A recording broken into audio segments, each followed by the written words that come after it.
Captain, we're directly in the path of a small asteroid. Should we move to avoid? Do the Janeway protocol. Are you sure, sir? Yes? Collision alert, sir! The kindergarten on deck 8! It's gone! No, now the pre-K is gone! All the ship's children have been ejected into space! All those kids? Freeze program. In thousands of simulations, that's literally never happened before. Let's try another one on a ship with even more children.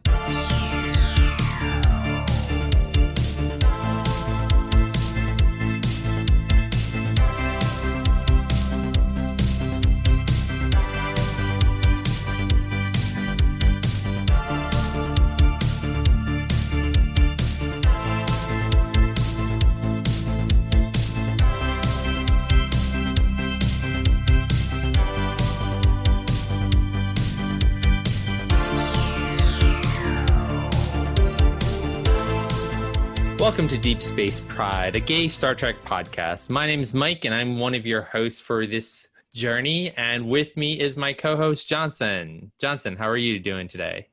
I'm doing okay. It's a little warm today, so, it's not my ideal, ambient temperature. I'm cooling down right now, but otherwise I'm fine. Very good. Yes. Yeah. How about you? Have you been today? Pretty good. I went out and got some foam board for my pin display that I am building. So Arts and crafts.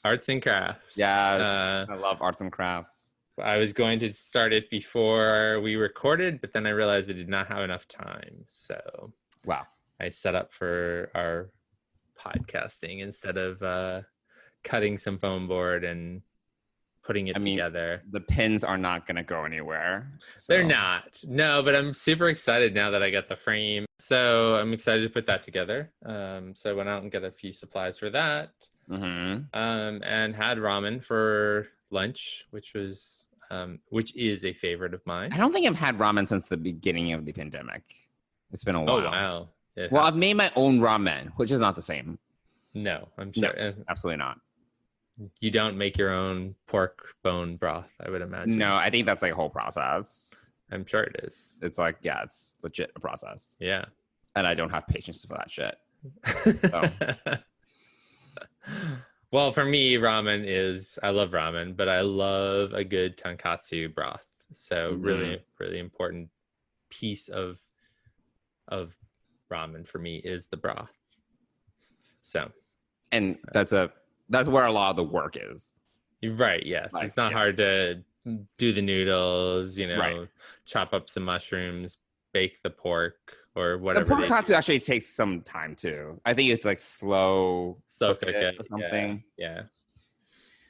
So so ramen today, arts and crafts and podcasting. And then I've got a few other things. And I'm cleaning up the office a little bit. So productive weekend. Yeah. How about you? What did you do today? You were outside, obviously. I went outside, and it was hard because it was hot and humid. I just saw a friend for brunch, and then we played this board game. Some friends of mine and myself were really into board games, so we played this board game called Forts, and each person has a fort, as in when you're a kid you build a fort.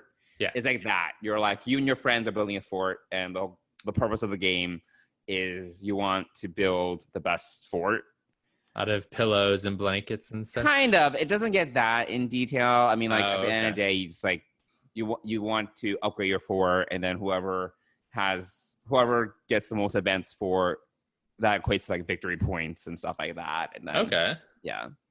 So and I won. It was my first time playing, and I won. All right. And this is a legitimate board game.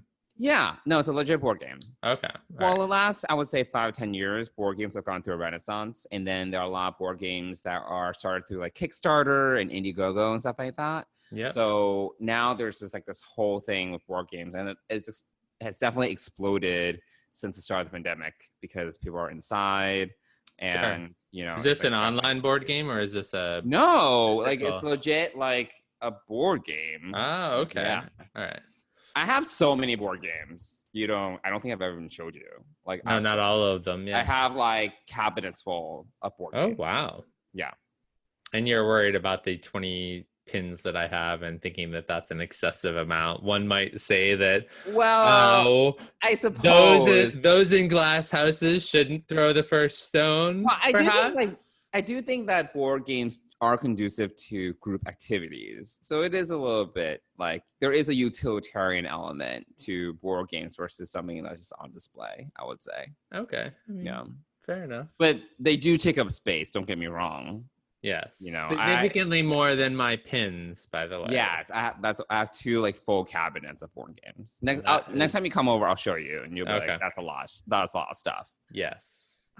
It definitely more space than some pins. It will totally displace my opinion of your essentialism lifestyle, where you're just good at hiding your stuff. Apparently, I am very good at hiding my stuff. That's true. Yes. But there's a system for everything. Of course there is. Yeah. There's a spreadsheet in your head for everything. I mean, not for my board games, but there probably should be a PowerPoint presentation or something. I don't know. Yes, absolutely. And you people, you're all astronauts on some kind of Star Trek. So why don't you start out? What did you Star Trek this week?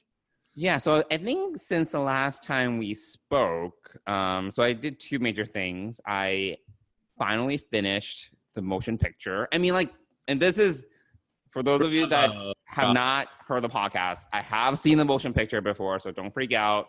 This is my second viewing, but it's been, I think, over 2 decades. So it's been a while since I've seen the motion picture. Okay. And upon second viewing, I realized why I haven't revisited the film. I'll be honest. But look, I've seen other TOS films multiple times. I've seen The Voyage Home, I would say probably like 10 times. I've seen Undiscovered Country 40, 50 times, you know, but rewatching the motion picture, I was just like, I don't need to see this for another 20 years. It was just, you know, it's a little slow. You know, you also finished it recently. I did. I agree. It is slow. There are some.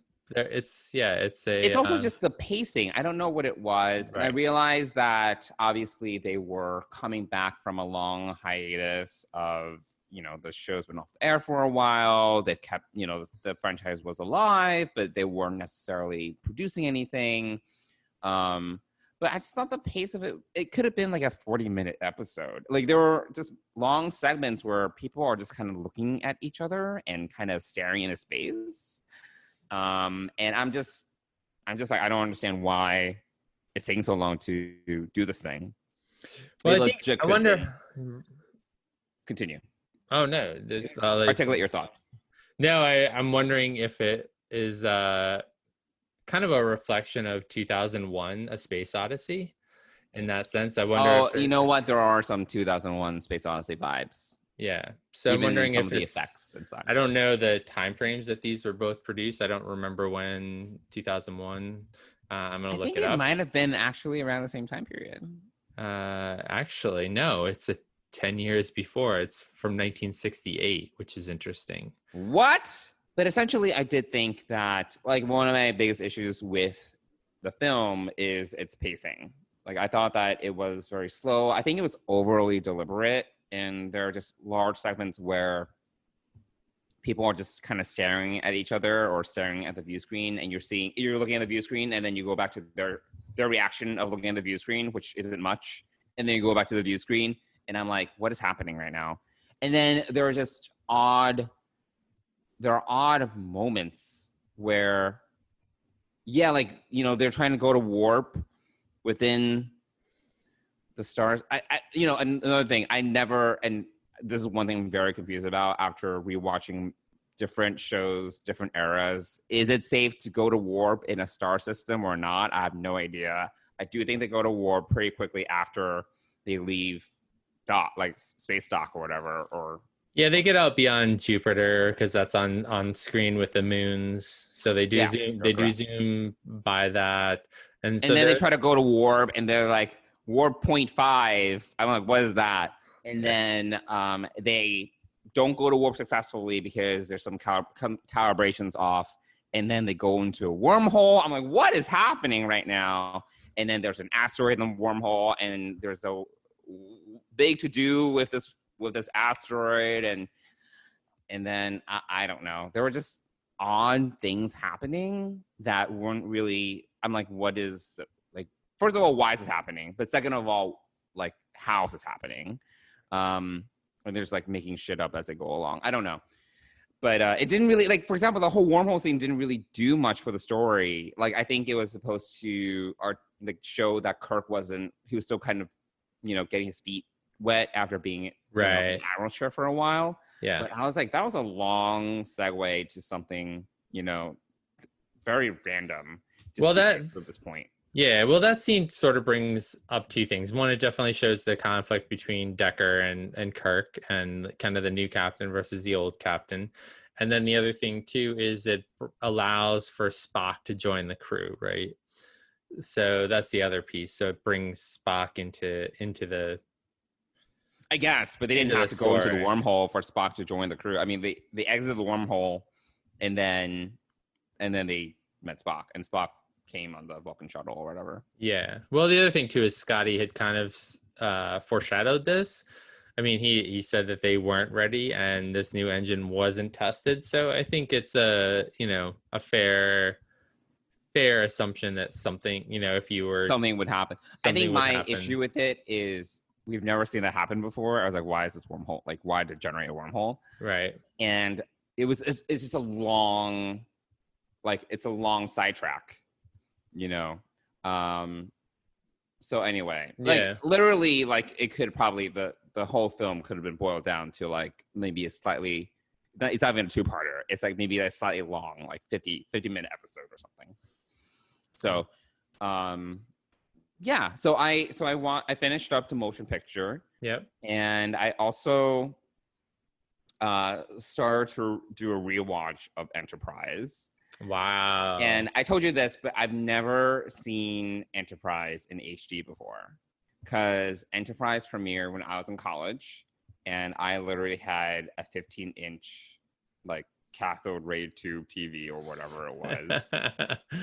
And it was fine, Right, yeah, sure. And then, Enterprise had 4 seasons, so it finished up a year after I graduated, in 2005 or something like that, mm-hmm. Wrapped up.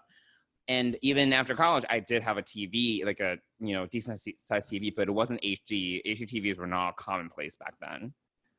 And I just rewatched Broken Bow yesterday on my 75-inch HD TV. And I'm like, whoa. I mean, it's not the same level of quality as HD is nowadays. There's a little bit of graininess. But I'm like, this is actually a very different viewing experience than I remember. And then there were a lot of things about the Enterprise premiere that I did not remember because it's been so long. Well, going on to the HD thing, I mean, HD back then was 720p. So that was considered HD. You're watching it. But it's also 16 by 9. All the shows up to them have been 4 by 3. Right. Yeah. So the perspective is also different. It takes the full screen. Yeah. I did a rewatch of DS9. I've done some rewatch of some TNG episodes, even some Voyager episodes, and they're all 4 by 3. Right. And Enterprise was the first one that was widescreen, and I was like, "What is this?" Because all my, I definitely watched it in 4 by 3. And I was like, whoa, this is a very different viewing experience. But no, there's so much I did not remember, about the premiere. I remember the temporal Cold War nonsense. That I remember. But there were many other things that I did not remember. And it was actually kind of nice. It wasn't I thought it was actually after rewatching that, I thought it was a pretty strong premiere. Okay. Yeah. Because what didn't you remember? What were some of the things that I didn't really remember a lot of the I know that it was very critical, but if you were to ask me about Broken Bow, I really wouldn't have. I remembered the Suliban. I remember that you had a Klingon basically visiting Earth, but I didn't remember a lot of the human Vulcan tensions that were very central to I would say the first season of Enterprise. because the whole point is after Zephyr Cochrane's warp ship, that all happened and they had their first contact with the Vulcans. Apparently after that, like the Vulcans really held the humans back from venturing space. And I didn't, a lot of that I just didn't remember.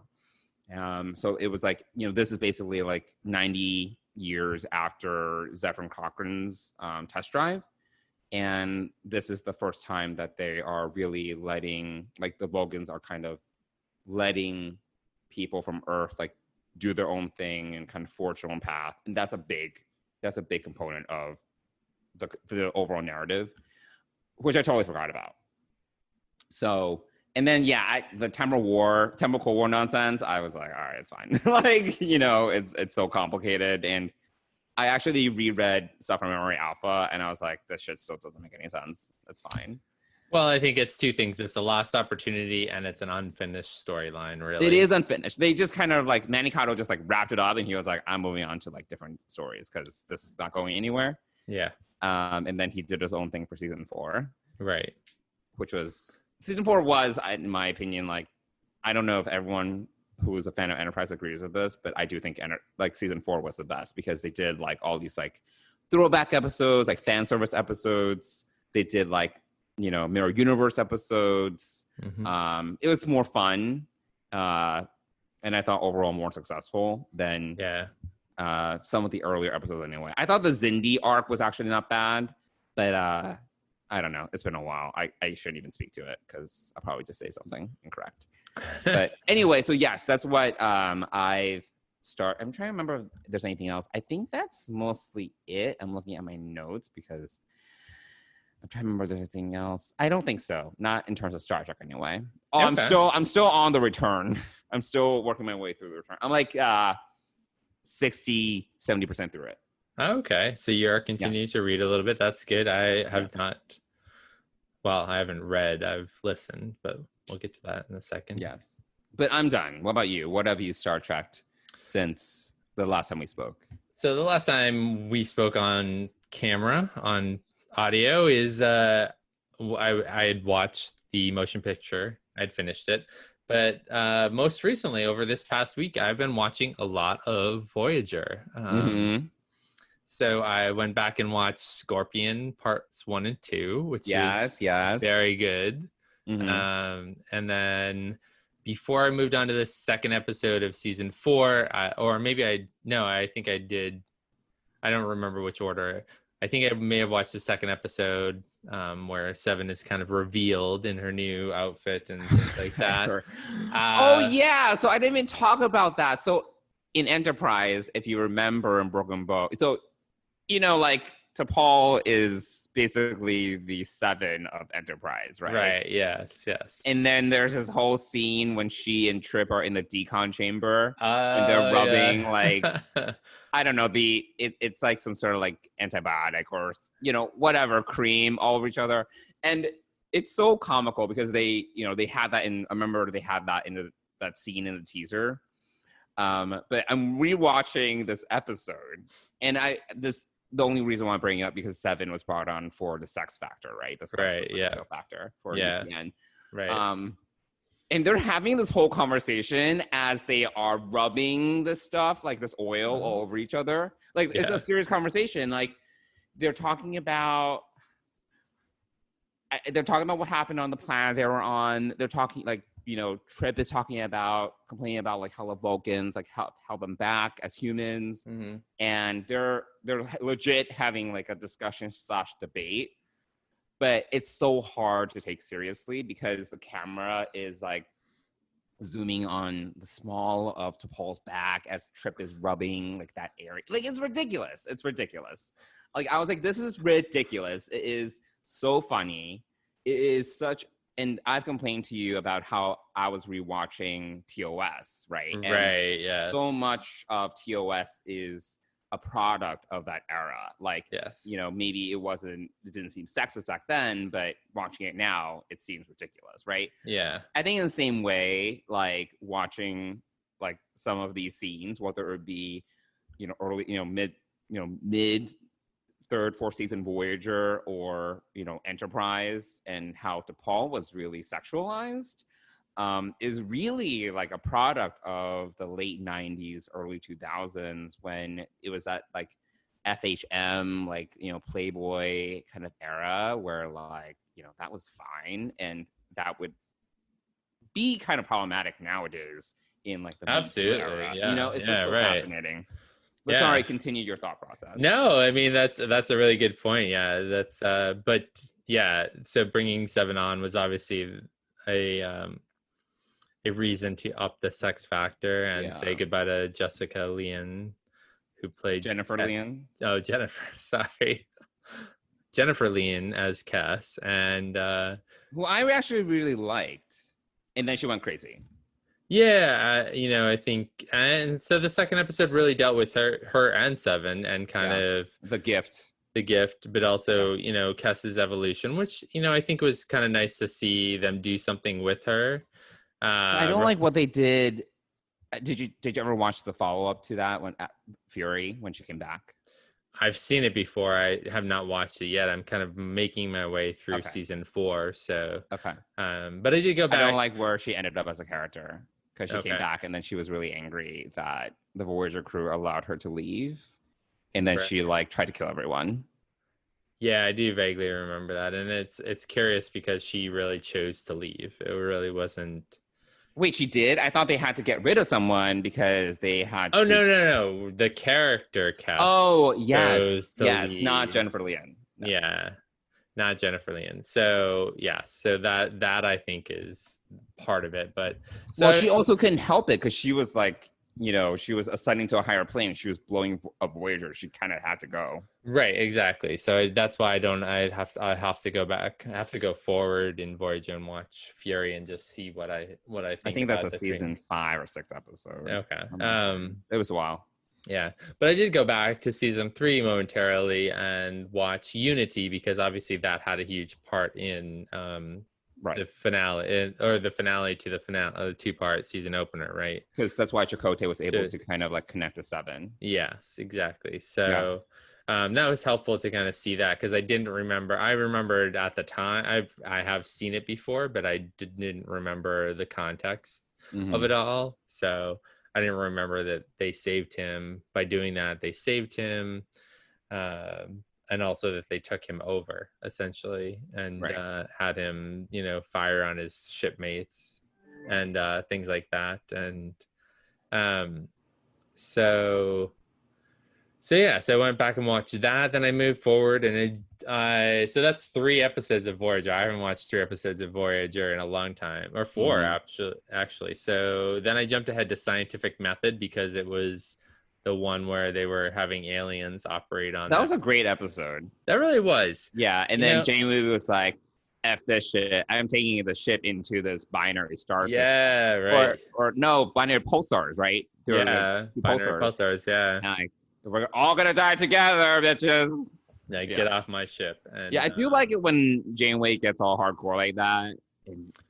And she's like, or in Year of Hell, which I know you also watch. So time's up. Like, she has these like one-liners. Yeah. I mean, those are memorable. So my 2 observations from watching this group of Voyager. So that's about 7 episodes. One is that Janeway is so consistently written, so consistently acted, and so consistently just played through this at least these episodes. Yeah. She, I'm wondering if, and I've obviously watched Voyager before, and now I'm going back and watching some select episodes, but I'm just wondering, like, what kind of character development has been done with Janeway, because she's so consistent. What do you mean? What do you mean? There was no difference in her attitude or who she was in any of those episodes, so she was just very consistent, whereas Picard, maybe Picard and, Kirk was kind of a rogue at times. I guess Picard was kind of consistent, but I think they were consistent. Janeway for me, I have mixed feelings about Janeway, and I know I had several conversations about this. I feel that sometimes she's written a little bit too earnestly, where she, you have these moments where she's like super she gets on a soapbox, or she's kind of put onto this weird pedestal by the writers, honestly. Like, Yeah. I was mentioning that scene in Scorpion where she's quoting these other captains about the Borg. Oh, and yeah, she quotes right, yeah. Picard, Yep. and Chakotay is like, oh my God, you sounded just like Picard right there. I'm like, no, she didn't, bitch. She did Yeah. not sound like Picard. You're just saying that, like, but that is Right, false. right. Yeah. But she has like sometimes like really earnest, really sentimental moments, but then if you F with her, it's all over. Like, Yeah. she Well, goes even all when she Chakotay, goes all hardcore. yeah, she even went Yeah. kind of hardcore with Chakotay when he overrode her orders, even though she was in down part for 2 the of Scorpion. Yeah, in part 2 of Scorpion. She was she was displeased. Yeah, very displeased. Yeah. So I do think there's a difference between that, like when she's dealing with her crew versus like an alien threat. Yeah, and obviously in Year of Hell, you kind of see that at several points. Like, she gets very like on her high horse. The Doctor relieves her of command. She's like, "Who's gonna stop me?" Like, there's no security team. There's no brig. Like, it's Right. just very brash. Like, do whatever she wants. And I get it. She's the only captain in the Delta Quadrant. She's kind of the admiral.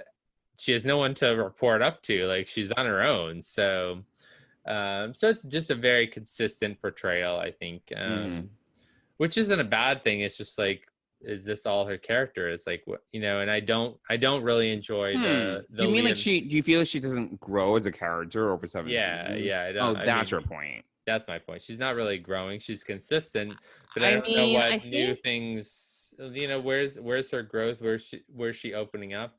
I don't know. Like, I think she's very hard on being I'm right, and she does listen to people, but she usually sticks to her guns all the time. She doesn't really change her mind.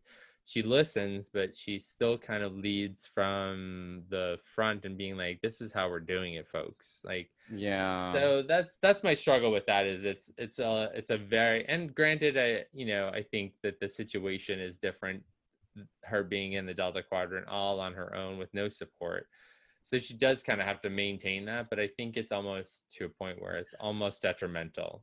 So I do think I do think part of that is a relic of the Rick Berman, Michael Piller era of Star Trek.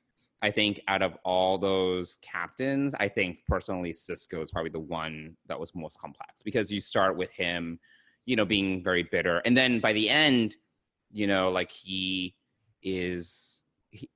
loves Bajor. Right. He holds like the prophets in such high regard. It's like he completely changes, and in some ways his role as emissary is more important than him as a Starfleet officer. Like he changes quite a bit. Yeah. But I do think that is how DS9 was. Like they had these characters like purposely evolve over time, and they wanted them to change, versus these other shows that are, I think, very episodic, right? They're very episodic in nature and less serialized. And I do think that part of that is the growth factor is due to the more episodic storytelling versus serialized storytelling. Okay. That makes sense. It totally does. I mean, it's a serial in the fact that they're going from one end of the galaxy to the other, but that's the overriding theme. But it is very much a week to week episode driven series. And so I can kind of see. So if we flash forward from that lesson, I'm hoping that we'll still see character development on Strange New Worlds when that comes out, because that's going back to an episodic thing. And actually, how do you feel about that, by the way? Like, I'm fine with that. I mean, I think exploring new worlds and meeting new aliens, I think they've got a lot of great opportunity there to create new aliens and do that sort of thing. So I'm excited about that. I think I share with other people that I've listened to the concern that we go like the amnesia factor, which, that's what I'm worried about, which I'm hoping that I'm hoping that writing and I'm hoping that storytelling in the 2020s has evolved to the point where it's not amnesia of the week. It's right. It's like some serious trauma happened and it never happened. We kind of forgot about it. Yeah, like if you get hurt, you're still limping the next week. you know, that sort of thing. I think that I'm hoping that that'll be more, they'll be more aware of that. So that's my concern about that. Looking at it now through that perspective of, you know, even though it's week to week and an episodic driven, you know, I still think that an overarching arc, not unlike Voyager, where they're trying to get back to Earth.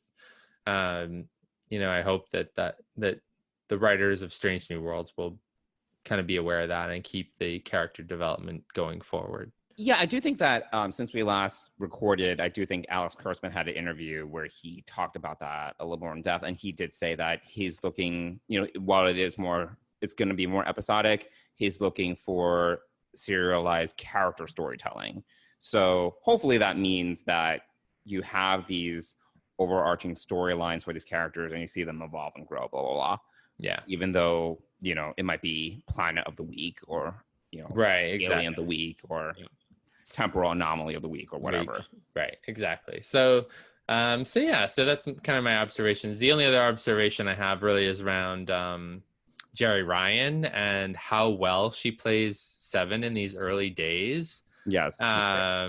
Really, like from a child, like a angry Borg to a child like perspective, to you know, just this growth and development, and you know, that's actually the character that not only did they bring around for sex appeal, I think that's the actual character that they showed development of probably the most in Voyager. I would say her and probably the Doctor have the best character arcs. If we're talking about character development and growth, they probably grow and change the most over you know, 7 seasons. 7 seasons, yeah. While everyone else is pretty like Tom Paris, like whatever, like he doesn't change like over 7 years. No, he doesn't. You know, he's definitely, I mean, I haven't gone back and watched the early seasons of Voyager again, but yeah, he's pretty much the same rule breaking, like, especially on that, on the episode right before Year of Hell, where they're being operated on scientific method there. He's transporting into this little thing, bringing her flowers and like sneak B'Elanna. This is like, that was the start of their relationship, I guess. So was that episode. So it's just kind of interesting to see like, oh, he's still that kind of rogue, like very much like not to cross the streams, so to speak, but very much a Han Solo, like roguish type person. Rules are right, but he mellows out by the end because then he and B'Elanna kind of, you know, about the relationship. She's pregnant, like, right, you know, he has more responsibility, so he does kind of mellow out by the end, but he doesn't really change. Like he doesn't change, no. So you're right. I guess that as I'm going back and watching some Voyager, I think I've got to remember to focus on the characters of Seven and the Doctor who do change, because they're probably, I personally think that the Doctor and Seven are like the best characters. Yeah, no, that's a good, so I'm enjoying that, and I'm gonna, you know, I'm picking and choosing which episodes interested me. Obviously, I skipped quite a few in the early part of season to like Day of Honor and a few others before. Oh, I did watch The Raven too. So sorry, I watched 8 episodes of Voyager. Oh, that's a very 7 episode. Yeah, so obviously I wanted to see that, and I thought that was quite interesting. Although, well, that was the one where they like flash back to when she was a kid. Assimilated. Yeah, her parents were assimilated. Okay. Yeah. So that was a good 7 story. The piece that I'm seeing through all kinds of parts of this is like the Leonardo da Vinci. Oh my God, he's my Vic Fontaine of Voyager. I can't stand him. Yeah. I can't stand Vic Fontaine. Every DS9 episode that has Vic Fontaine, I'm like, get me out of here. And every episode, I mean, I don't feel the same way. There was a lot of Leonardo da Vinci in Scorpion, and I was like, I do not need this right now. Yeah, no, I didn't either, but I do like Vic Fontaine as a side note. But I know you do not. I can't. So I watched 8 episodes of Voyager, which is probably the most. Hey, this is like your Voyager renaissance. It is. Meanwhile, I'm gonna start rewatching, I think, all of Enterprise. So. Yeah, I mean, So the only other thing Star Trek that I've been doing is I've been working my way through David Mack's book, which still eludes me as to remembering the name. His latest one from Star Trek 2009, More Beautiful Than I mean, Death. you've been listening to it and you don't even remember the name of it? Yeah, I mean, we'll have to, because it's actually a very complicated title. I mean, More Beautiful Than Death. It doesn't exactly roll off the tongue, or sometimes these new episode names, like especially on Discovery, I'm like, get me out of here. Oh, Or yeah, even Picard, I'm like, okay. Yeah. Why so complicated? Right. Why so complicated? Yeah. So yeah, it's getting better now. There was a part where I was actually The book's getting better. The book is getting better, yeah. So there was actually a part where I was kind of getting really bored and frustrated, and almost wanted to give up on listening to it, but I continued to work through it. I don't think that, at least in this book, I'm having trouble imagining the characters like I did in Dayton Ward's book. So I think Dayton captured the voice and the demeanor of Kirk, Spock, or her, all of them, a lot better. And David Mack's a great writer, so that's not necessarily, he wrote this 10 years ago. I like his more recent stuff. This was early days. This was based on one movie, 2 hours worth of filming, and so it's not, of course it's not perfect, but I'm having trouble hearing the voices of the characters in my head as the narrator is kind of reading them. So that's my struggle. Also, there's a huge focus on this secondary character, which I alluded to you before. Mentioned that last time. Yeah. Which a revelation has now made that make a lot more sense, which I think is actually, on David's part, really brilliant. But again, I'm still struggling with the voicing of the characters to some extent. So, but I'm almost finished. Actually, I'm mere. Okay. I've got a mere 24 minutes left of the. Oh book. yeah, you're done. Yeah, I'm essentially done. And then, inspired by my Voyager rewatch, I actually made. So there's only 2 Audible books that are Voyager related right now. So I may go back and listen to the first one. The second one actually doesn't come out until later this fall, but they're both written by the showrunner Christine Bayer. Oh yeah, she's a huge Voyager nerd. Yeah, she pretty much, and she's on the right step of Picard. Yes, exactly. Yeah, she is. Yeah. So she and she's been, I think, the primary, if not the only, writer for the post Voyager finale novels. So. But only 2 of them, or only one of them, is on Audible. On Audible. So I may go back and listen to that one, because there's another one coming out in October, November. So I may give it a shot. We'll see. So yeah, that's there's nothing else in between now and then, which is unless I'm forgetting something. There's no new Discovery novels coming out, or that have been announced. There's no new Picard novels that have been announced or coming out. So that's also why I'm thinking, well, maybe I should give Voyager a listen and see if I enjoy the books. Yeah. But there are a lot of books that lead up to this. So I'm also afraid that jumping in at this point, I'll be missing something, which I did with the earlier Next Generation book called Collateral Damage, which was well after the finale and after Nemesis, and I actually didn't feel left out of that book. So Collateral Damage did a nice job. I actually want to say that was also Dayton Ward, but I'm not entirely sure. I mean, I will have to say that the thing that's hard about some of these novels is that there's no consistent mythology to them. They try to do that a little bit with the Destiny series, and then the Titan series after that, or something like that. There was a narrative, they tried to keep some sort of consistent narrative through a line, but not all of these novels stick to that. So it's honestly very confusing, because it's basically just fan fiction. At a certain point, it's just fan fiction, and it's like none of it is canon. It's like at some point, it's like, what am I reading this for? Right. And what history do I need to know here? Well, there's a whole yes. map online of all these novels that came out after the shows ended, basically in 2005, 6. There's this whole map of all the books that you can go online and kind of follow, like in what God. order to read them. But interestingly enough, Collateral Damage was by David Mack. So he actually did a great job in that novel of making me feel like I wasn't missing anything because I didn't read the books up till then. Okay. Although I'm not necessarily enjoying his voicing of the 2009 crew in this book that I'm reading now, More Beautiful Than Death, he did do a great job in Collateral Damage, especially for me just picking up a Next Generation book out of the blue, like you said, within a mythology that came after the television shows. Yeah. So yeah, but other than the Voyager book, I don't know that there's anything new coming out from Simon and Schuster from Star Trek. So I'm a little concerned about what I'm going to be listening to this fall. Although we have 20 more weeks of Star Trek on TV, which is great.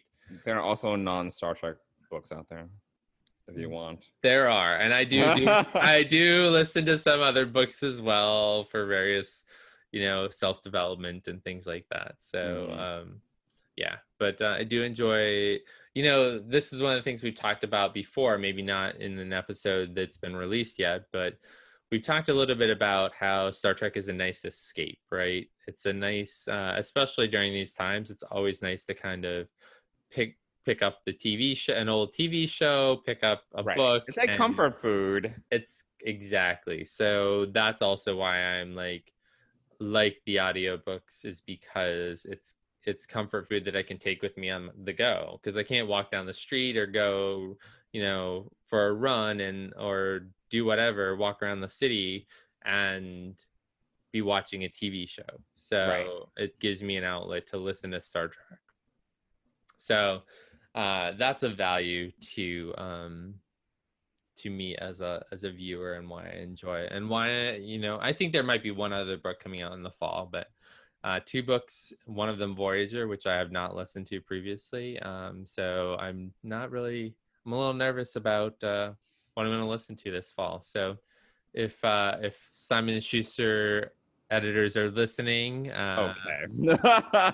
Can we get some more books? There are plenty of books you can go back to. Like, there's so many other books that I'm sure you have not read out of all the Star Trek novels that have been published. I don't know how many of them are Audible, though. I think right. See, that's the thing. It's the Audible ones. I mean, I can and I have gone back and listened to. I could go back and listen to the Discovery ones, because they provide a nice tapestry of where characters were before Discovery, so that's always good. So yeah, but yeah, so that's what I've been Star Trekking. That's what you've been Star Trekking. That's a long segue. We went deep there for a while, and now let's spill some Trek.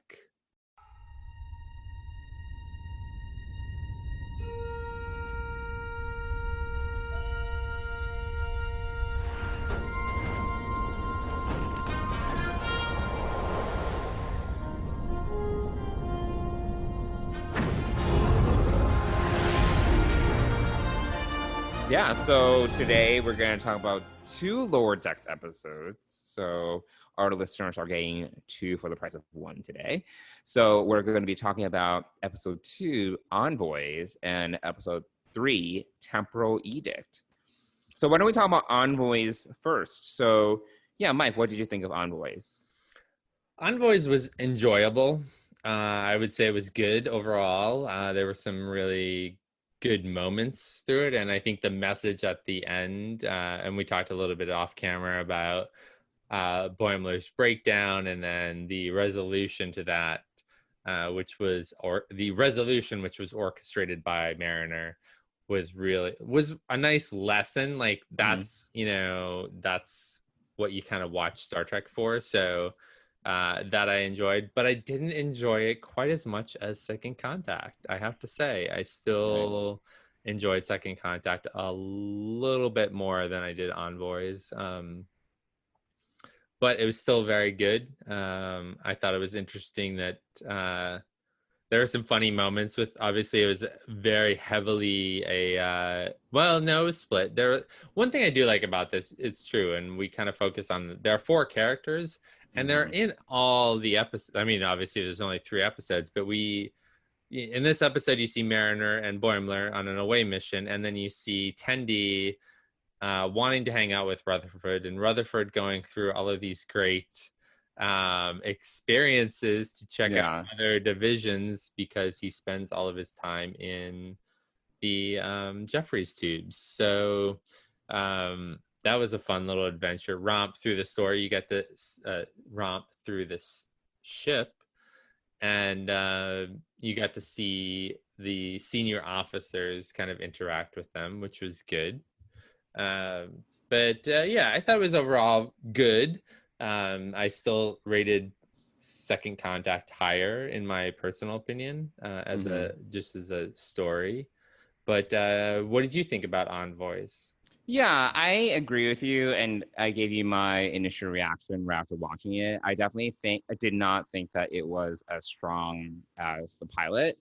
And I do think part of the reason why is because Mariner and Boimler's story was too similar to what we saw in the pilot, in that you basically followed the 2 of them, and you saw that Mariner has this like street smart kind of real world experience versus Boimler's textbook experience.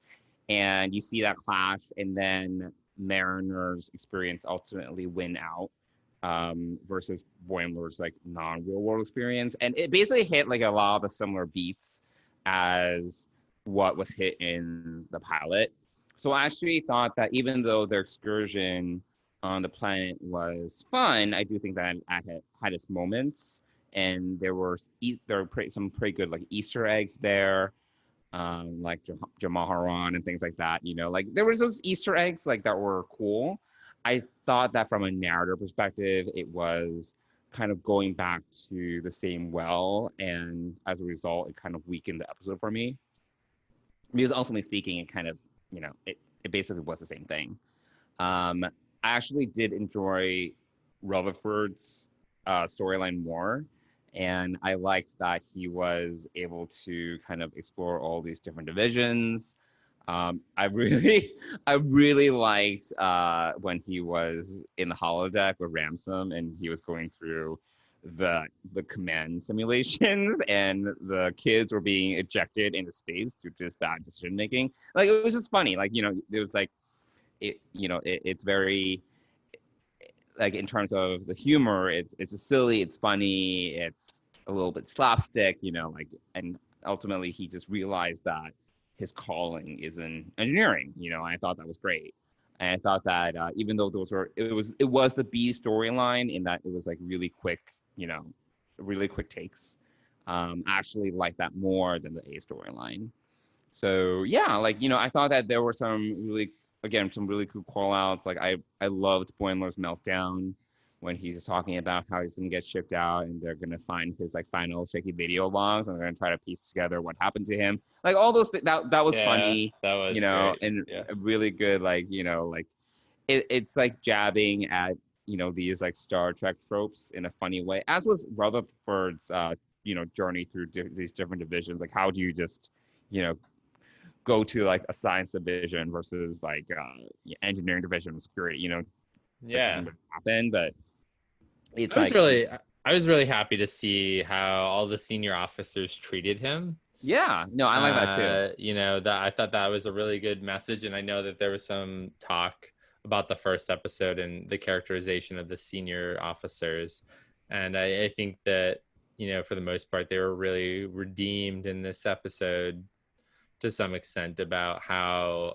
and it speaks to the character of Rutherford too, being so well liked because he's such a hard worker and just a nice all around guy, that they are happy to help him move on to whatever is in his best interest. I like that too. So the dramatic way that they always would pause and give that dark, like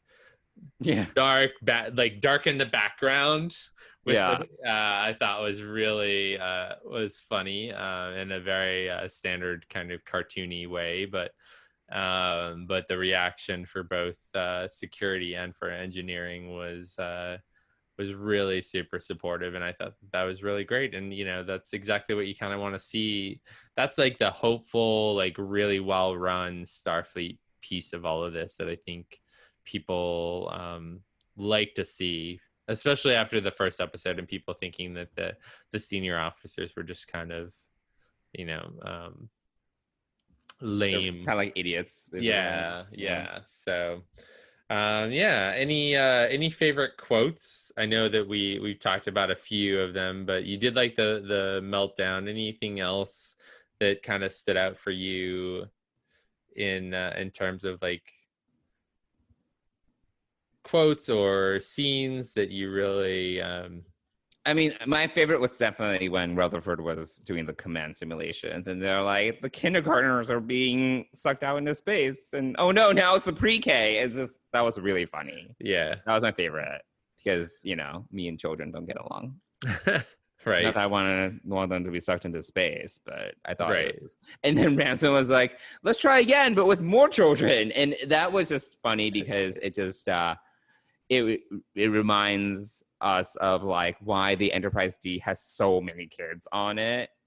Like, we get that it's a flagship, but there are way too many children on the ship, I mean, keeping families together, right? So so there's that. One of my favorite was the smorgasbord. Oh yeah, which was great. Which was great. I'm trying to think. There's one other scene. I really like the ending with Tendi and Rutherford. Tendi watching the star, the pulsar, or something. The pulsar, and Rutherford looking at the conduit, and both kind of staring at their own areas of interest with wonder and amazement. And I thought that was really a cute way. And also wondering, like, is there a possible romance in order for Tendi and Rutherford? I don't know. Yeah, I don't know. I don't know if it's like friend zone or if they're, if they're setting something up. I mean, Tendi expressed that she wanted to spend time with Rutherford, but it could just be friend zone. I don't know. Right, and I think she kind of joked and said, "You didn't try all those jobs just for me, right?" And she's like, and he's like, no. So he kind of did. He kind of did want to spend more time with her. So that I think was more indicative of a possible romance, was the fact that he went and endured that because he wanted to spend more time with her. So / he didn't want to go back on his word because he promised that he would. Yeah, exactly. It's a lot to say. Yeah, so I mean, it was an enjoyable episode. There were some good things, but I agree, it's a little bit of a kind of same thing, same bat channel, same bat problem. Oh my God. For Mariner and Boimler, but I mean, it's still, I was really impressed. I mean, Mariner really does like Boimler. And she was looking out for him, so I think that was kind of interesting. And I also think in that scene where he's breaking down, she's actually really concerned and is worried, like, which kind of, she's all action a lot of times, but you kind of see that she's like, oh crap, like, what did I just do? What just happened? And so she makes it up, which was really amazing.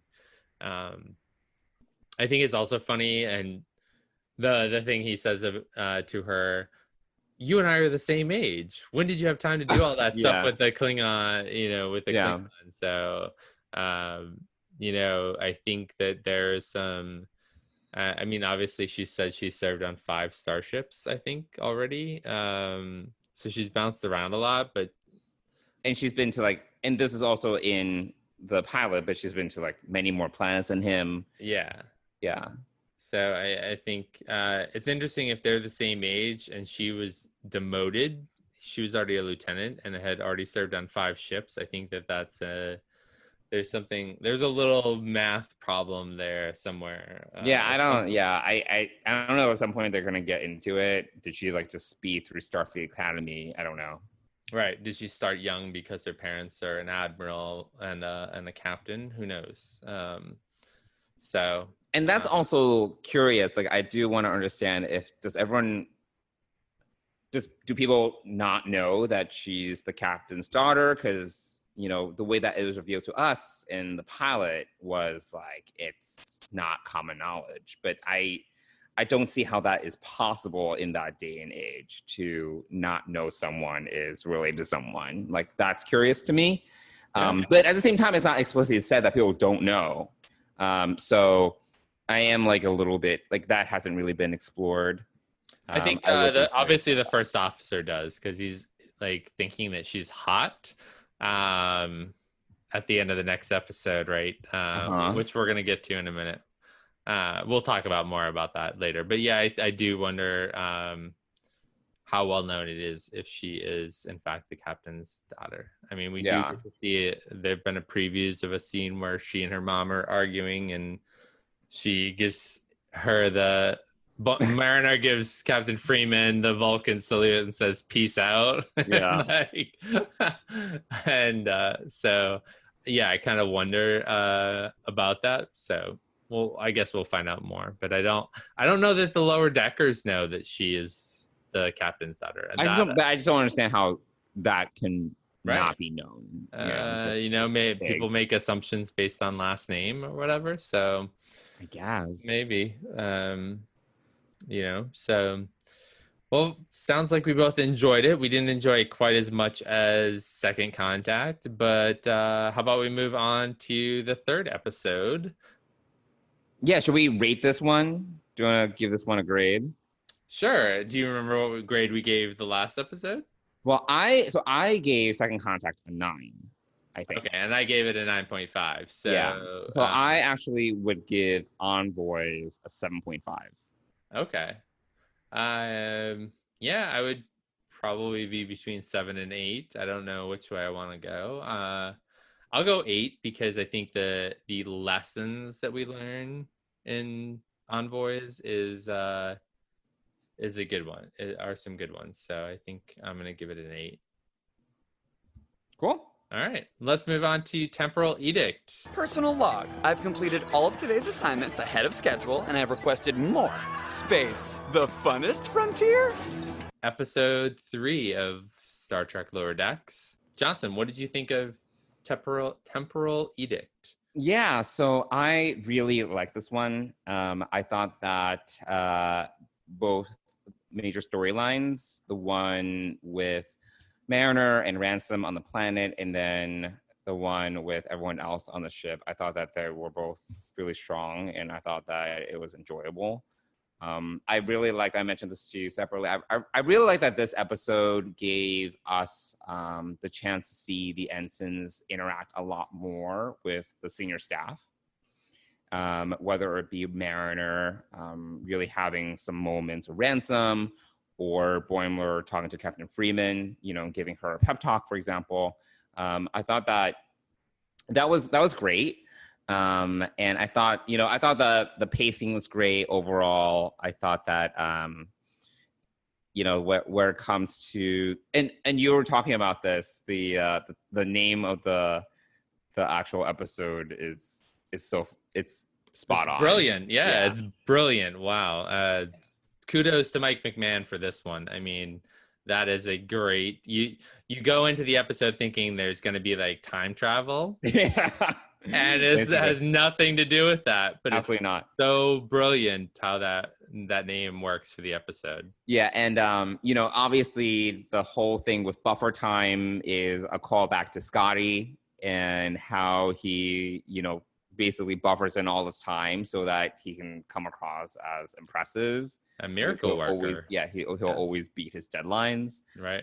So this was obviously a big play on that, but then the consequences of what happens when the captain finds out that all this time is being buffered in, and Yeah, I mean, overall, yeah, it was great. I do think that the chemistry between Mariner and Ransom, I don't know how I feel about that yet. I mean, we'll see where that goes, and this sexual chemistry between them, and this angst between them. I don't know, like it's like this like love hate kind of thing. I do want to see how it evolves before, actually saying like how I feel about it. But right now, I'm like, okay, we'll see. And I do like that Captain Freeman kind of recognized how Boimler was able to kind of like help her come out of her own echo chamber when it comes to being so strict with time. And like she was able to like take his advice and apply it. And I thought that was great. And then I thought the very end of the episode where they go to the far future, like that was great too. When here's Brad Boimler with one of the great birds of the galaxy, which is obviously like a Gene Roddenberry callback, but it's like this random like bird of prey on his shoulder, and he's kind of like freaking out about it. And then there's like random Miles O'Brien call out, and I was like, this is amazing. It was just it's completely random, but it's such a good capper. I really like that. Agreed. Yeah, that was a great capper, especially the Miles O'Brien. Chief O'Brien brought into lower decks right there. So yeah, and of course it's like him on the transporter console, right TNG, from next not TNG, not from Deep Space Nine. No. Yeah. So yeah. But yeah, overall, I thought I really like this one. I'm trying to think if there's anything else about it I want to mention, but no, I think I pretty much talked about everything that came to mind for me. What about you? Yeah, I've probably watched this almost as much as I've watched Second Contact, on the order of 4 or 5 times. It's just enjoyable, funny, fun. The personal log that Boimler does walking down the corridor while everyone is freaking out, and he's like, space, the funnest frontier. Yeah. I do have to say this was a good contrast to the previous episode, because this is where he is in his element, right? Where he's by the books, he can follow orders, he can get shit done. While if you just kind of put him on a planet, there's no order to things, he's not in his element. So I do think that this was in some ways like showcasing how he's not like completely incompetent, like he knows what to do. He just needs to be in the right environment to do it. Right. He's a hard worker. He can get stuff done. He enjoys it. He's not one for just hanging out and doing nothing. But I love that they introduced buffer time at the beginning. They had margaritas. Yeah. After finishing, I could go for one right now. Yeah, I agree. Margarita right now would be great. That made me think of the margaritas, but also the phaser. Mariner shooting the phaser at the brig shield. Yeah. And being like, oh, that was set to stun, but clearly it wasn't. Yeah.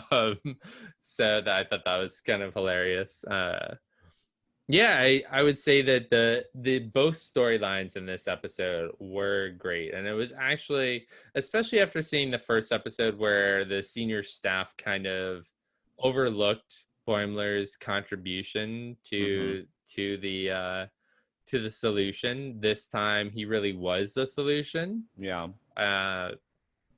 So I think that this was a great redemption for him and a good highlight of his characteristics.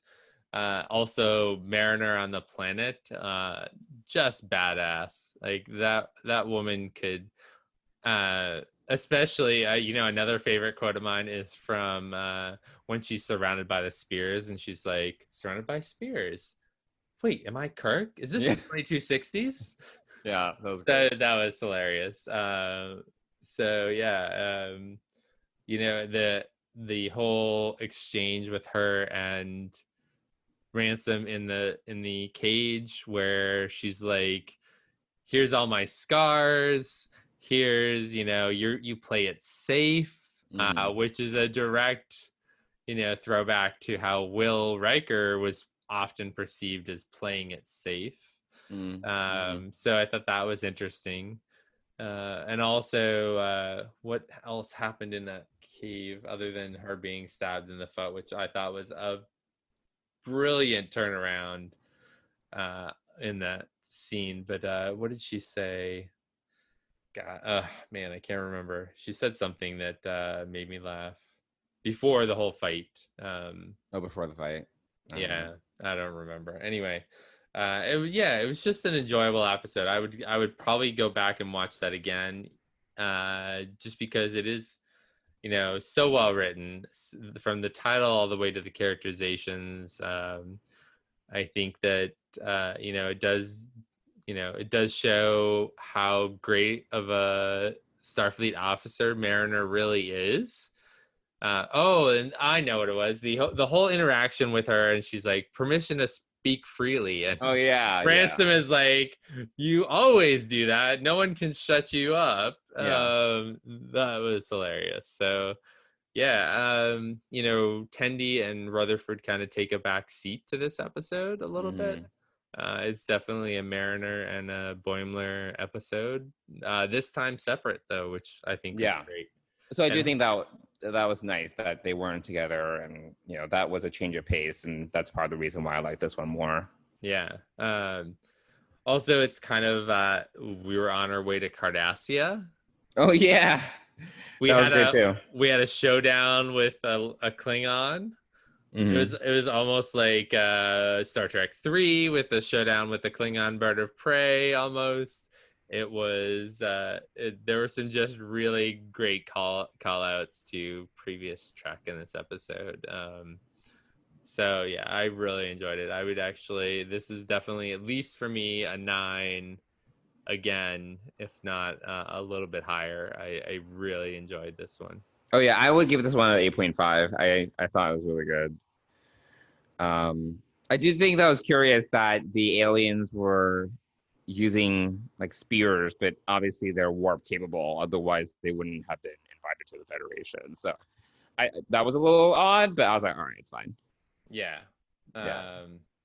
And the whole episode being caused by this whole buffer time being revoked, and the whole reason things went badly on the planet was because they were rushing around and he put the wrong artifact on this shuttle. So and insulted them. So I thought that was, see what happens when you, push people too far. So it was just, this was by far better than the second episode. Definitely on par with episode 1 for sure. Yeah, it was really good. Yeah, so awesome. Anything else to add about these 2 episodes of Lower Decks? I don't think so. No, I'm like looking forward to the next one. Hopefully, to what you're saying, I would like to see more interaction between Captain Freeman and Mariner, and hopefully we get a little bit more about their relationship. At least that's what we see from the previews. But yeah, no, overall, I'm still very much enjoying Lower Decks, and I think season 1, it is a very I would say it's a very consistent, confident season. First season of Star Trek, and they kind of know like the tone. They want to know what they know what they're going for, rather. So you can kind of tell by the writing that the staff they have a sense, of how they want the show to be. Yeah, definitely. I mean, it's clear that this is written for fans by fans. Yeah, for sure. Most definitely. So very cool. Well, let's move on to our next segment.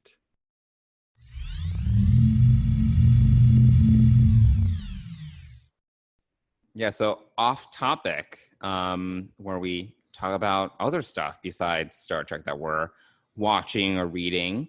So, Mike, what's on your list? Having watched 8 episodes of Voyager, there's not a lot. There's not a lot of time. Dennis was watching Penny Dreadful, and you saw a few scenes here and there. I saw some scenes, not your genre. Not my genre, no. It's a really good show. It's really, really good. Yeah. I mean, there's some good actors and actresses in there, for sure. But, I think I'm kind of over the trope of how can we rewrite Dracula, Frankenstein, and all of these historical characters. I'm just kind of over it. If you want to throw them in space and do that, I'd be interested. But that sounds like a B movie waiting to happen. Maybe, but I feel there must be actually a Dracula in space. There has to be.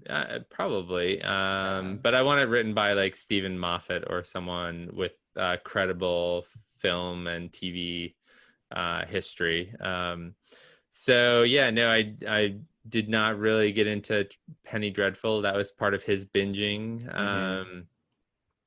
But we are watching Rust Valley Restorers, which is like it's on Netflix, but it's a TMC, I don't know, AMC type show where it kind of follows this. It's a reality TV show, which I don't watch a lot of, to be honest, about this company called Rust Brothers up in British Columbia, Canada.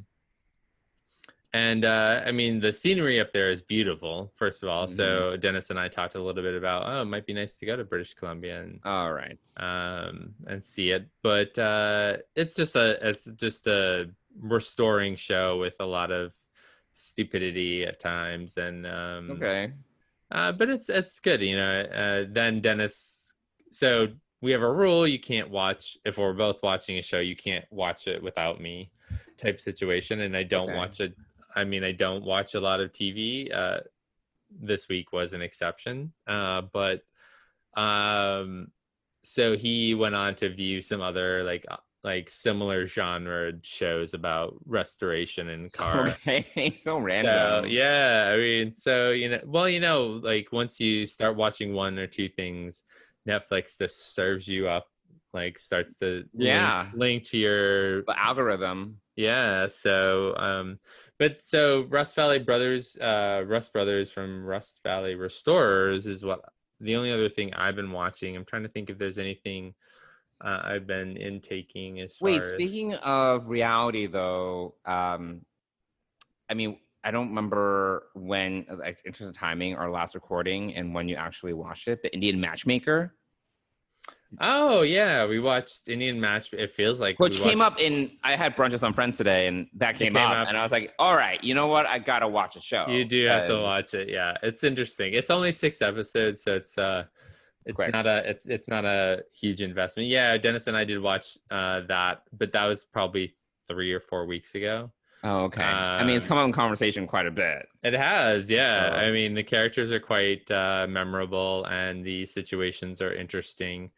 It's definitely something that is, I would say, is culturally awakening, as far as like if you didn't understand or didn't know about Indian culture, you definitely get some good education in it. Yeah. So there's that. But we watched that a little while ago. So yeah, I mean, we typically have dinner together and watch 1 hour or so of a show, whatever we're watching. So yeah. So it's not like it's kind of like whatever we come up with next. So right. So yeah, so we're currently in Rust Brothers territory right now, which season 3 we're in the middle of season 2-ish, or early part of season 2. So, and season 3 just came out on Netflix this wow, Friday, okay. I didn't realize it was that much. Yeah, so we've already gone through one season, and we're into second. Oh wow, okay. So yeah, but Indian Matchmaker was before that, and that's pretty much it. I don't really have a whole lot of other off-topic. I think I spilled all of that in my What Did You Star Trek? I know you've mostly just been Star Trekking. Yeah. So what about you? What have you? I'm excited to hear your thoughts on a particular show we've talked about before. Yeah. So, since the last time we recorded, I started to watch The Orville. And previously you had just watched the pilot when we last talked. When we talked, the pilot. Wait, did I mention The Orville the last time that we recorded? On our last episode talking about okay, you know Contact. What? Time means nothing anymore, so I don't even know. So I'm like 6-7 episodes into the season. And what are your thoughts so far? And I can understand why a lot of like traditional Star Trek diehards always, when they complain about like Discovery or Picard, why they're like, oh yeah, like the Orville is so much more Star Trek than these shows. I understand what they mean, but I don't know if that's good or bad.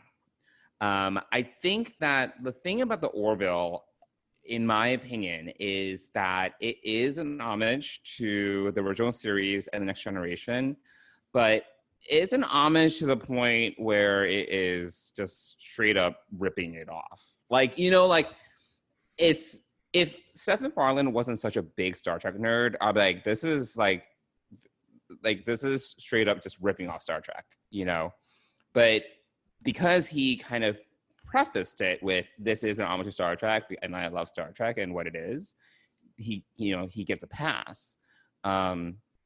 Because like, there are straight up situations in the episode, like the second episode of the Orville, Seth MacFarlane's character, Ed Mercer, and Adrian Palicki's character, Kelly Grayson, they get stuck in a zoo. Like, they basically get captured by this alien race, and they get put in a cage. And I'm like, okay. Like, this is like straight up, they didn't call it the menagerie / the cage, but this is straight up the cage, And obviously there's a more comical bend to it.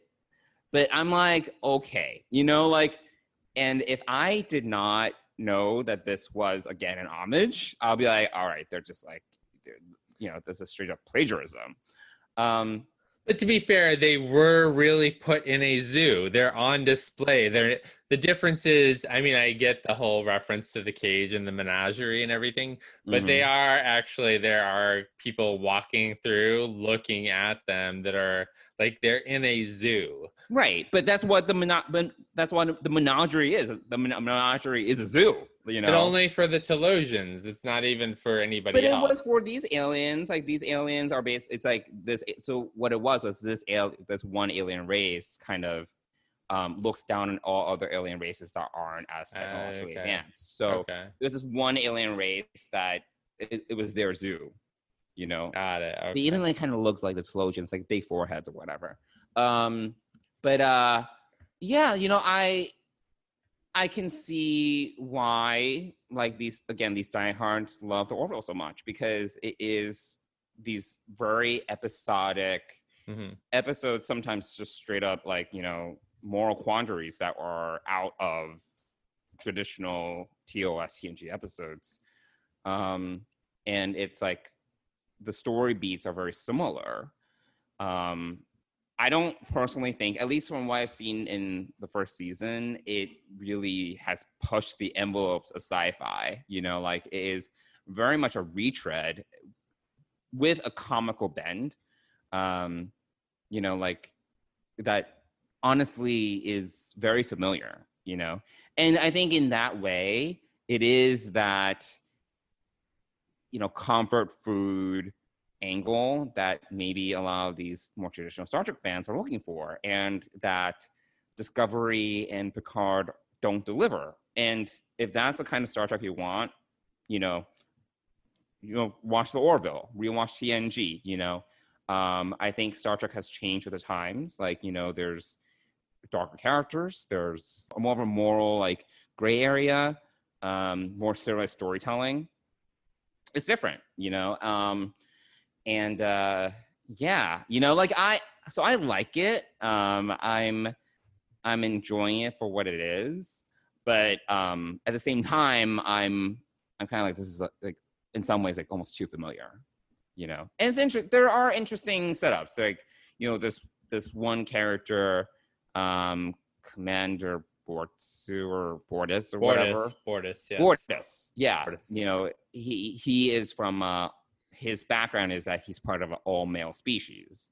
Right. And then in the third episode, he and his mate, who's also male, they have a child, and then the child is female. So it turns out that there are actually females in this race. It's just that it's not okay to be female. So there's like these like, and I'm like, well, that's kind of a retread if we want to talk about it, that's a retread of the Outcast from TNG. You know, like there's like these things that's like they're interesting, but I don't know if they necessarily cover new ground. So yeah, you know, I'm okay with it. Like I think it's fine. I think it's enjoyable. It's easy to hop in, hop out. I'm in the middle of one episode, you know, like, but I didn't have to like watch the whole thing, but I'll go back to it. Yeah, you know, like, so that is my, and who knows, because there's 2 seasons of it, it might change, but that's my current thinking of the Orville from the 6 or 7 episodes that I've seen. So yeah, so that's the Orville. So I'm still going through that. And then the other thing that I'm doing is I have finally started to play Zelda Breath of the Wild, which is a Switch game. It's a Nintendo Switch game. It came out a few years ago. It basically was one of the launch games, maybe like a year or 2 after the Switch launched. And it's been heralded as a masterpiece of the last 4 or 5 years of video games. And you have played a little bit. I know you're not a gamer, but we talked about a little bit. You played the original Zelda for I did play NES. the original, right? I did play Link before, so yes. So you played the original Zelda, and you know, the formula for Zelda has not changed. You know, Link is not a complex character. He doesn't have like a dark background with a lot of baggage. You know, he doesn't really have anything to say. So it's not really about the character of Link. Like, you are Link, right? But you are on this journey to save Hyrule, and Princess Zelda kind of factors into that somehow. You know, you basically go dungeon by dungeon, you open things up, you like get hearts or whatever, you gain new abilities, etc., etc. The difference about this particular game is that it is an open world game. So you can, I think you can basically do whatever you want. Like, you can, I think you might be able to, if you want to, go and fight Ganon right at the start of the game, you know, but it's not recommended. But it's like this, like, you have this option. If you want to, you can, but they recommend that you like do all those other things, all these side quests, and like, you know, get all these abilities before you do that. But the world is open to you. You have like general directions and general tasks. But overall, there's like this open world structure where, you know, it's your oyster. Yeah, you know, I think that my tastes in gaming have changed over the years where, and I don't know when you stopped playing video games, but video games have become much more, in many ways, much more cinematic, right? You have like, they're much more complex stories. And the games themselves are more complex in terms of gameplay, in terms of actually how you're interacting with the world. But you also have much more like these richer storylines. It's not just like Mike Tyson's Punch Out and you're just like Little Mac and you have to like win, right? There's now these stories where it's like really complicated. You know, there's a lot of character development. I mentioned this game before, but The Last of Us is actually a great example where it's a kind of a zombie survival game, but you basically see the characters evolve over time. You see the relationships evolve. You're playing the characters, but you're playing as the characters rather than you are the character in the Link example. So I think that my tastes have changed for gaming, where I kind of need like a strong narrative, and then I really love dark storylines. Like complex characters, dark storylines, people are dying, and high risks, you know, like all these things. So when I'm playing Zelda and I'm like in a dungeon and I'm like, oh my God, like I need to spend like, you know, an hour like trying to figure out like this. Usually these dungeons in Zelda, like, which hasn't really changed over the years, in essence, they're just like, they're big brain teasers, right? Like you need to like go to this room and like unlock this puzzle in order to unlock this other thing, this other room, and then you fight a boss, right? That formula has not changed. I think with the 3D era of games, like it's a little bit different because now you have to go to the second floor in order to see something on the first floor, and like you have to like figure this out. And like I'm like, I don't have the patience for this. Like, I don't have the patience to sit here and figure out this puzzle. I just want to play this game, even though the puzzle is the game. So I think that I'm just like my attention span and my tastes have changed a little bit when it comes to this stuff. So now I'm like, I've probably played around like 10 hours of Zelda, and I'm like, some people in the meantime have played over 100 hours of this game.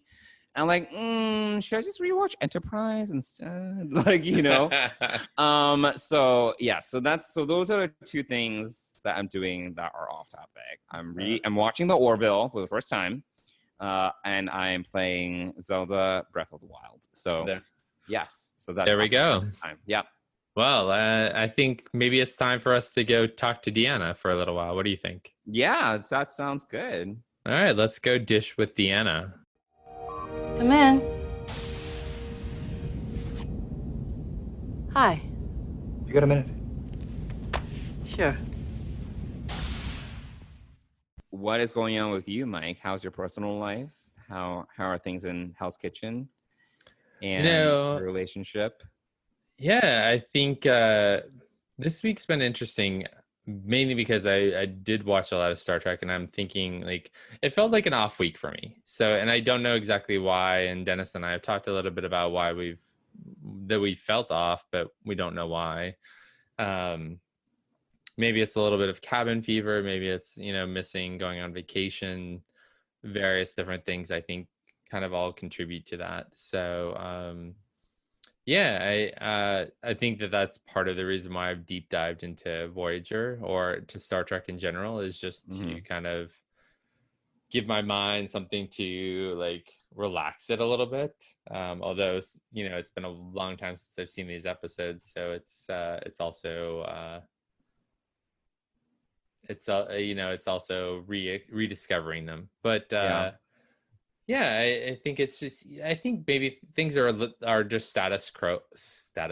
Yeah, status quo here. That's a throwback to the Raven. Okay. From Seven of Nine's ship that she grew up on. Yeah, I just think that it's summer. It's hot. It's it's already the end of August, right? Or getting towards the end of August, which seems mind-blowing. Yeah. That so much time has so quickly disappeared. And that we're in 6 months of this at this point almost, I want to say. I don't even know. Now I've lost track. So I think things are good. I got out this week and had dinner with one of my friends, so that was good. That was really a great catch up, and great to share what's going on with and my friend Gary, who you've met before. Had dinner with him this week. So it was just good to get out of the house and have dinner outside and chat and just have a different change of scenery. So yeah, I think it's if one thing about 2020 is true, is that it feels like it's kind of the same ride over and over again. You just kind of go through phases where you're fine and things are good, and then you go through times when you're like, this sucks. Like this is, you get bored. You lose track of time. You need a distraction. So. I would say, and obviously there are a lot of news headlines right now that are very stressful and demanding, and so there's also that, I think, and right. that's also what I worry about as we move into the fall and an election coming up and things like that. That the news is just going to get more and more overwhelming, and I think that figuring out a way to both limit that and to control how much you're taking in is important, which is also why I'm happy that there's Star Trek, especially new Star Trek, to kind of fall back on as kind of a break in that experience of living in these times in the real world. Yeah, I mean, the real world is a It's a confusing place right now. There's a lot going on. Way lot more going on. As you adjust yourself so that the light is good. Yeah, I'm like, this lighting is better. For our listeners that can't see me, it's like, yeah, it's Johnson just it's helping me a adjusted the camera so that there was a little more light from his window on him. I just didn't. The lighting was not serving me before, so for all of our audio listeners, I mean, I can tell them that the lighting was bad. There we go. Yeah. So that's sort of my week. What about you? How are you doing? Anything? Yeah, I think I'm doing okay overall. I do think I am feeling a little bit more of what you're talking about. Whether it is a combination of how things are going at work and the news, and just general, I would say it's kind of like, where is this all going / where are we going to end up? Where am I going to end up? You know, like there are these larger overarching unknowns, and I'm definitely the type that I'd like to kind of have an idea of the destination, but I do think that right now, because there's so much uncertainty, I've been trying to take things day by day. But it's been that way for, like you're saying, like 5-6 months. And I'm like, when will things get back into a groove where we can legitimately have longer term things to look forward to? Because right now, like, longer term planning, I think, is difficult. There is just too much uncertainty to make any long term plans. And I'm just like, yeah, what's next? You know, what, like, where's this all leading? How things going to look in not just next year, but in next month, you know? So I do feel a little bit more of that overall. And I think that I'm trying to focus a little bit more on understanding and accepting, like, the things that I can't control, and then kind of enjoying the things that I can control, if that makes sense. Yeah, absolutely. And whether it's that, you know, small meetups with friends, or my aquarium, or my plant projects, or you know, Star Trek I'm consuming, like things like that I can control, those like small things that I can look forward to, focusing more on that. So I think that is where I'm trying to, you know, like, in terms of my mindset, where I'm trying to kind of align myself. And then also just being kind of grateful for the things I do have, right? I think that it's very easy to focus on the things that we don't have and focus on what we can't control. But it's very hard to be in a mindset to be grateful for what we have, whether it is our health, whether it is the health of our friends, having like a stable income, like things like that, where I think for a lot of people, honestly, that isn't something that they can fall back on. I definitely know people that have been affected by COVID substantially more than I have, whether it be their work or their personal lives, or they've had friends pass away because of it. So, and not to say that none of that can happen to either of us, but I do think that for the moment, being able to kind of be grateful for where we are right now, I think is an important mindset to have. So yeah, like, I think that overall, that's where I'm trying to, like, just align my mind and kind of shift my paradigm to be one of kind of having more gratitude, and kind of in both what I have and what I do have to look forward to, versus what I can't control, and what I'm quote unquote missing, right? So yeah, that's I think where I am overall. no additional dates since the last one I was on. I'm okay with that though. I'm still kind of just, But as we talked about last night, you're still conversing with people. It's just, things haven't clicked or moved forward past the general chatting, swiping right type situation. So Right. you're still out there. You're still, it's not like you're not doing anything. It's just things haven't progressed beyond a swipe and maybe a hi, really, right? Yeah. So sometimes it's like hi, and then I say hi back, and then there's nothing. I'm like, okay, why don't you just say hi to me? But yes, just kind of keeping open, being just welcoming to opportunities, quote unquote opportunities, and just taking it from there. We'll see. Yeah, well, that's good. I think that's not an unwise tactic, and I think what we're both feeling is probably being felt by a lot of people. For sure. And I think you're right about the gratitude.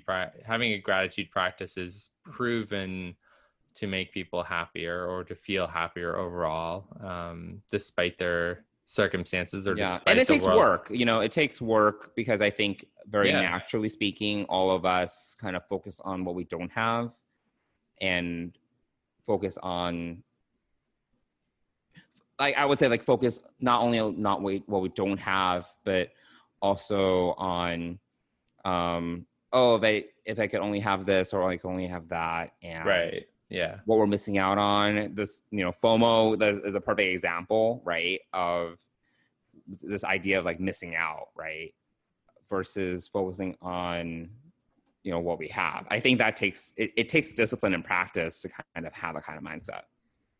Yeah, absolutely. It's not something that cultivates itself overnight. It's definitely, in the past and when I've done life coaching, I think it's definitely something that it takes practice. It takes time. It's not instantaneous, but if you develop a practice, a daily ritual or daily way of doing that, overall, you're going to feel happier about life in general. So, as humans, we look for problems, we look for what we're lacking, and it's a perfect combat to that, to appreciate what we do have, appreciate who we have, and just continue. It's not an end all be all solution, but it does improve your overall mental well-being. Yeah. So, and as times get more stressful or less, stressful, then that can improve your overall health and well-being. So, yeah. Cool. So there we go. So I think that does it for this week's episode. Did you have anything else?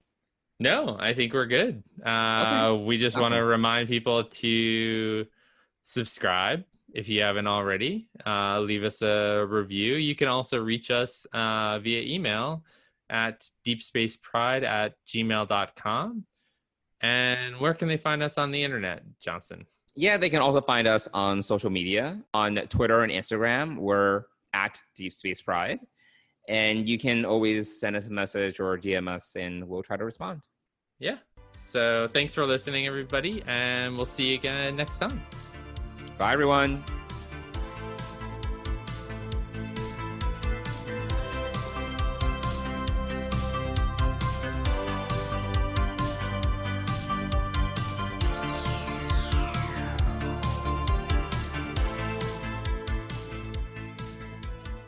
Deep Space Pride is a production of Coconut Media Works. Executive producers Bill Smith and Dan Davidson. For more great Star Trek discussion, discover the other shows of the Trek Geeks Podcast Network at trekgeeks.com, or find us in Apple Podcasts, Spotify, or your favorite podcast app.